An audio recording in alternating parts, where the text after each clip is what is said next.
Assalamu alaikum everyone. So welcome back once again with a very interesting lesson. So which is called Probashi English শূন্য থেকে শুরু class 2.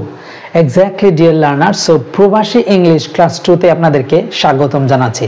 So আজকের এই class 2 তে আমরা আসলে কি শিখতে চলেছি? So প্রবাসী ইংলিশ শুধু প্রবাসী ইংলিশ নয়, যারা বেসিক থেকে একদম শূন্য লেভেল থেকে ইংরেজি শিখতেছেন তাদের জন্য এই লেসনটি খুবই হেল্পফুল হবে।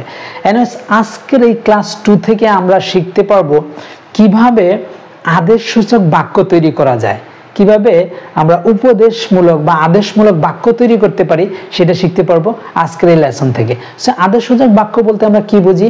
যে ধরুন এই ধরনের কথা বলি না, যে তুমি ওখানে যাও, তুমি এই কাজটি করো না, আমাকে সাহায্য করো, তাকে একটা জিনিস দাও, তাকে কথা দাও, তাকে কলমটি দাও, জানলাটি খুলো, এই যে ইত্যাদি আদেশসূচক বাক্য রয়েছে, এই আদেশসূচক বাক্য আজকের এই লেসন থেকে আমরা খুবই ইন্টারেস্টিং ওয়েতে শেখার চেষ্টা করব।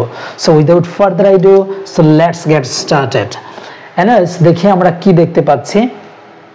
সো আমরা দেখতে পাচ্ছি যে সরি ফর দ্যাট, ওকে, আমরা দেখতে পাচ্ছি ইংরেজি বাক্য তৈরির ম্যাজিক্যাল কৌশল। এক্স্যাক্টলি। সো আমরা একদম ম্যাজিকের মাধ্যমেই শিখব কিভাবে বাক্য তৈরি করা যায়। সো আজকে আমরা মূলত এই যে 6টি বাক্য ছয়টি ওয়ার্ডস দেখতে পাচ্ছেন, এই 6টি ওয়ার্ডসেরই ব্যবহার আমরা শিখব। সেই 6টি ওয়ার্ডস কি কি দেখি। আমাকে, সো আমাকে ইংরেজি কি মি, আমাদেরকে ইংরেজি কি আস, তোমাদের বা তোমাকে ইংরেজি ইউ, তাকে ইংরেজি হিম, আর তাকে ইংরেজি স্ত্রী অর্থে হচ্ছে হার, আর তাদেরকে ইংরেজি দ্যাম।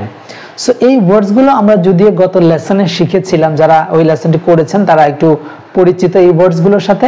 সো এই যে 6টি ওয়ার্ডস দেখতে পাচ্ছেন, me, us, you, him, her, them, এই 6টি ওয়ার্ডস মূলত এগুলোকে বলা হয় অবজেক্টিভ ফর্ম বা অবজেক্টিভ প্রোনাউন। দেখুন, আমরা যখন দৈনন্দিন জীবনে ইংরেজিতে কথা বলি বা আমরা যে কথা বলি, এটা কোনো না কোনো ব্যক্তিকে বেস ধরে, কোনো না কোনো ব্যক্তিকে নিয়ে কথা বলছে, অথবা কোনো ব্যক্তি আমাকে নিয়ে কথা বলছে, অথবা কোনো জিনিস নিয়ে কথা বলছে, কিন্তু আমাদের কোনো না কোনো একটা বিষয় নিয়ে কথা বলতে হচ্ছে। তো সেই জন্য আমাদেরকে এই পার্সন বা এই অবজেক্ট, এই ওয়ার্ডসগুলো জানতে হবে। সো আমাদের কিছু গ্রামাটিক্যাল সেন্স থাকতে হবে। সেই গ্রামাটিক্যাল সেন্সটা আমি আমরা ম্যাজিকের মধ্য দিয়ে আপনাদেরকে মনে রাখার চেষ্টা করছি। দেখুন, এখানে মূলত 6টি ওয়ার্ডস, আমাকে ইংরেজি মি, আমাদেরকে ইংরেজি আস, তোমাদের বা তোমাকে ইংরেজি ইউ, তাকে ইংরেজি হিম, মে অর্থে তাকে ইংরেজি হার, তাদেরকে ইংরেজি দ্যাম, 6টি ওয়ার্ডস। আর অন্য দিক দিয়ে এই 6টি ওয়ার্ডসকে বলা হয় অবজেক্টিভ ফর্ম বা অবজেক্টিভ প্রোনাউন। ঠিক আছে, এবার আমরা বাক্য তৈরি করা শিখবো। এবার এই বাক্য তৈরি করতে গেলে ইংরেজিতে কিছু ভার্বের প্রয়োজন হয়। ভার্ব ছাড়া ইংরেজিতে কথা বলা যায় না। ভার্ব মানে কি? কাজ করা। মূলত কোন জিনিসটা কাজ করে, ওই কাজ করা জিনিসটা আমাদের লাগবে, সেগুলোকে ভার্ব বা ক্রিয়া বলা হয়। এখানে আমরা কিছু ক্রিয়া নেই, এক্স্যাক্টলি অলরেডি নিয়ে ফেললাম। সো দেখুন, সাহায্য করা, একটা আমরা ভার্ব নিয়েছি, সাহায্য করা। সাহায্য করা ইংরেজি কি? হেল্প। সাহায্য করা ইংরেজি কি? হেল্প। আবারও বলি, সাহায্য করা ইংরেজি কি? হেল্প। রিপিট আফটার মি, সাহায্য করা ইংরেজি হেল্প। এক্স্যাক্টলি। সাহায্য করা ইংরেজি হেল্প, সাহায্য করা ইংরেজি হেল্প, সাহায্য করা ইংরেজি হেল্প, সাহায্য করা ইংরেজি হেল্প। এখানে সাহায্য করা ইংরেজি হেল্প। সো হেল্প মানে সাহায্য করা। সো এখানে এই ওয়ার্ডসটা আমরা শিখে ফেলেছি যে সাহায্য করা ইংরেজি হেল্প বা হেল্প মানে সাহায্য করা। এইবার আমরা এটা দিয়ে বাক্য তৈরি করা শিখবো। চলুন আমরা এখানে কিছু বাক্য নিয়ে ফেলি, বাংলা বাক্য নিয়ে ফেলি। এক্স্যাক্টলি আমরা ইতিমধ্যে বাংলা বাক্য নিয়ে ফেলেছি। দেখা যাক কি বাংলা বাক্য। আমাকে সাহায্য করো। সো আমাকে সাহায্য করো, এইটার ইংরেজি আমরা বলতে পারি হেল্প মি। আমাকে সাহায্য করো, হেল্প মি, আমাকে সাহায্য করো। সো এখানেই একটি ম্যাজিক্যাল ম্যাজিক রয়েছে, এখানে একটি ম্যাজিক রয়েছে। এই ম্যাজিকটি আপনাদেরকে মনে রাখতে হবে সো শেখার জন্য। দেখুন, আমাকে সাহায্য করো, আমরা বলতেছি কি? হেল্প মি, আমাকে সাহায্য করো। হেল্প মি মানে কি? আমাকে সাহায্য করো। কিন্তু আমরা বলতেছি কি? আমাকে সাহায্য করো, বাট ইংরেজি বলতেছি কি আমরা? যে হেল্প মি। তাহলে যদি হেল্প মি হয়, তাহলে তো হওয়ার কথা ছিল বাংলা এটা, যে সাহায্য করো, মি মানে আমাকে, তাহলে সাহায্য করো আমাকে, হেল্প মি, সাহায্য করো আমাকে। সো এইখানেই তো পণ্ডিত্য, এখানেই তো হচ্ছে গুরুর, এখানেই তো হচ্ছে আপনার যে টেকনিক বা ম্যাজিক। ঠিক আছে, এখানেই বসদের কারসারি, ঠিক আছে। সো দেখুন, যেখানে ইংরেজিতে আমাদেরকে সবসময় ভার্বটা আগে বলতে হয়, যেমন আদেশসূচক বাক্যর ক্ষেত্রে হেল্প, তারপরে মি বলছি, বাংলাটা হচ্ছে কি আমাকে সাহায্য করো। দেখুন জাস্ট এই ইংরেজির থেকে উল্টা ফর্ম, ঠিক আছে।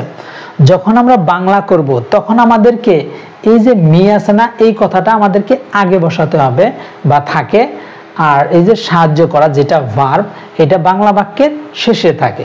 তার মানে কি আমাকে, এই যে আমাকে, মি এটা প্রথমে থাকে আমাকে, আর সাহায্য করো পরে থাকে। আর যখন ইংরেজি করতে যাব, ঠিক আছে, তখন আমাদেরকে কি করতে হবে, এই যে সাহায্য করো এই কথাটা আগে বলতে হবে। তাহলে সাহায্য করো ইংরেজি কি হেল্প, আর আমাকে ইংরেজি কি মি। তাহলে কি হলো, হেল্প মি, আমাকে সাহায্য করো। আমি কি বুঝাতে পেরেছি কিনা?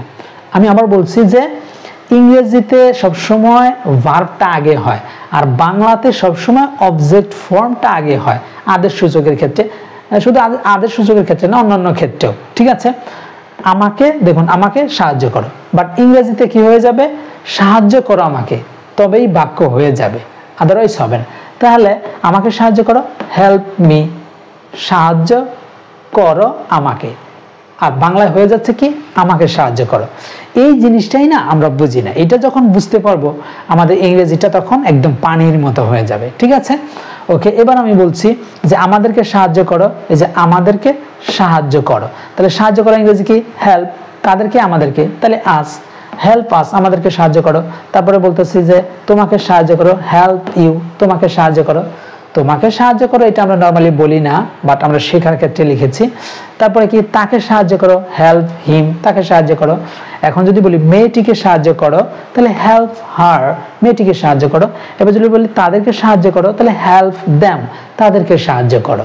এক্স্যাক্টলি ডিয়ার লার্নার্স, এখানে যে কয়েকটা আমরা বাক্য নিয়েছি, মানে হেল্প আমরা ভার্ব নিয়েছি, ভার্ব মানে কি কাজ করা। দেখুন এই যে হেল্প মানে কাজ করা বোঝাইছে, সাহায্য করা, আমি সাহায্য করি বা আমাকে সাহায্য করো, একটা কাজ করা বোঝাচ্ছে। সো এইবার এখানে একটি ভার্ব আমরা আলাদা ভার্ব নিয়েছি, সেটা কি গিভ, মানে কি দেওয়া। দেওয়া ইংরেজি কি গিভ, দেওয়া ইংরেজি কি গিভ। আমরা সবসময় বাংলা থেকে ইংরেজি শিখবো, কেননা আমরা তো বাংলা ভাষাভাষী, আমরা স্পোকেন ইংলিশ শিখছি, আমরা তো ইংরেজি থেকে বাংলা শিখছি না, আমরা বাংলা থেকে ইংরেজি শিখছি, তাই না। তাহলে কি দেওয়া ইংরেজি কি গিভ, আবার গিভ মানে কি দেওয়া। এখন আমি যদি বলি যে আমাকে দাও, তাহলে এটা ইংরেজি কি হবে, এক্স্যাক্টলি আপনারা বলবেন যে গিভ মি, আমাকে দাও। এবার যদি বলি যে আমাদেরকে দাও, তাহলে গিভ আস, আমাদেরকে দাও। এবার যদি বলি যে তোমাকে দাও, তাহলে গিভ ইউ, তোমাকে দাও। এবার যদি বলি তাকে দাও, তাহলে গিভ হিম, তাকে দাও। যদি বলি যে তাদেরকে, তাকে দাও স্ত্রী অর্থে, তাহলে গিভ হার। আর যদি বলি তাদেরকে দাও, তাহলে গিভ দ্যাম, তাদেরকে দাও। সো এখানে একটা বিষয় মনে রাখতে হবে, সারা জীবন, সারা জীবন, সারা জীবনের জন্য এইটাই হচ্ছে ম্যাজিক, ঠিক আছে। এইটাই হচ্ছে ম্যাজিক যে দেখুন আমরা যখন আদেশসূচক বাক্য তৈরি করতে যাব, তখন সবসময় আমাদের এই ভার্বটা আগে নিতে হবে, ঠিক আছে। এই যে আমরা ভার্বটা আগে নিয়েছি, হেল্প মি, আমাকে সাহায্য করো। এখন যদি আমি বলি যে হেল্প হিম, তাকে সাহায্য করো। এখন এখানে তো আমরা দুইটা ভার্ব শিখলাম, যে হেল্প এবং গিভ। হেল্প মানে সাহায্য করা, গিভ মানে দেওয়া। এখন এখানে আমরা অন্য কোনো একটা ভার্ব নিতে চাই, যেমন আমি বললাম গো মানে কি, গো মানে যাওয়া। তাহলে আমি বলতে চাচ্ছি যে তুমি যাও, এটা যে তুমি যাও, আমি তোমাকে আদেশ করছি, এরকম বাক্য বলতে হবে। তুমি যাও মানে ইউ গো, এটা আমরা বলি, বাট এটা তো আদেশসূচক হলো না। ঠিক আছে, আমরা গো বাদ দিয়ে অন্য একটি ভার্ব নেই, তাহলে বেশি ভালো বুঝতে পারবেন। সেটা হচ্ছে ধরুন যে রাইট নিলাম, রাইট মানে কি লেখা। সো আমরা এখানে লেখা বলবো, যে রাইট মানে কি লেখা। তাহলে আমাকে লেখো, তাহলে রাইট মি, আমাকে লেখো। তারপরে বলছি আমাদেরকে লেখো, রাইট আস, আমাদেরকে লেখো। আমি যদি তাকে লেখো, তাহলে রাইট হিম, তাকে লেখো। এখন রাইট বাদ দিয়ে আমরা বলতে চাচ্ছি বলা। বলা ইংরেজি কি টেল, টেল মানে কি বলা, টেল মানে বলা। তাহলে আমি যদি বলি আমাকে বলো, তাহলে টেল মি। আমি যদি বলি আমাদেরকে বলো, টেল আস। এখন যদি বলি তাদেরকে বলো, টেল দ্যাম। তার মানে কি আমাদের এই যে ওয়ার্ডস আছে, 6টা ওয়ার্ডস আছে, me, us, you, him, her, them, এগুলোকে অবজেক্ট ফর্ম বলা হয় বা অবজেক্টিভ প্রোনাউন বলা হয়। এগুলো দিয়ে বাক্য তৈরি করতে গেলে আমাদের তার আগে একটা কাঙ্ক্ষিত ভার্ব ব্যবহার করতে হবে, যেই কথাটা আমরা বোঝাতে চাই। সাহায্য করো আমরা শিখলাম, গিভ আমরা শিখলাম, তারপরে রাইট আমরা শিখলাম, তারপরে টেল আমরা শিখলাম। এখানে শুধু ভার্ব চেঞ্জ করবেন আর আপনি মনের মাধুরী মিশিয়ে শত শত বাক্য তৈরি করতে পারবেন। জাস্ট এখানে বাক্য চেঞ্জ করে এই কথাটা বলবেন, এখানে একটা ভার্ব দিবেন আর এগুলো বলবেন।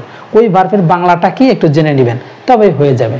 ঠিক আছে, এই হলো আজকের এই আমরা 6টি ওয়ার্ডসের ব্যবহার শিখলাম। দেখি এরপর আমাদের কোনো ফর্ম আছে কিনা। সো আজকে এই পর্যন্তই। আমরা লেসন ছোট ছোট করে করব, কারণ কি যাতে করে আমরা মূলত করতে পারি যে আমরা যাতে বোরিং ফিল না করি। ঠিক আছে, প্রতিদিনেরটা আমরা প্রতি লেসনে কভার করার চেষ্টা করব। সো এই ছিল আজকের এই লেসনটি। সো যারা ইউটিউব থেকে দেখছেন তারা অবশ্যই আপনার বন্ধুদের সাথে শেয়ার করতে ভুলবেন না, মেনশন করে দিবেন এবং সাবস্ক্রাইব করে অবশ্যই পাশে থাকবেন।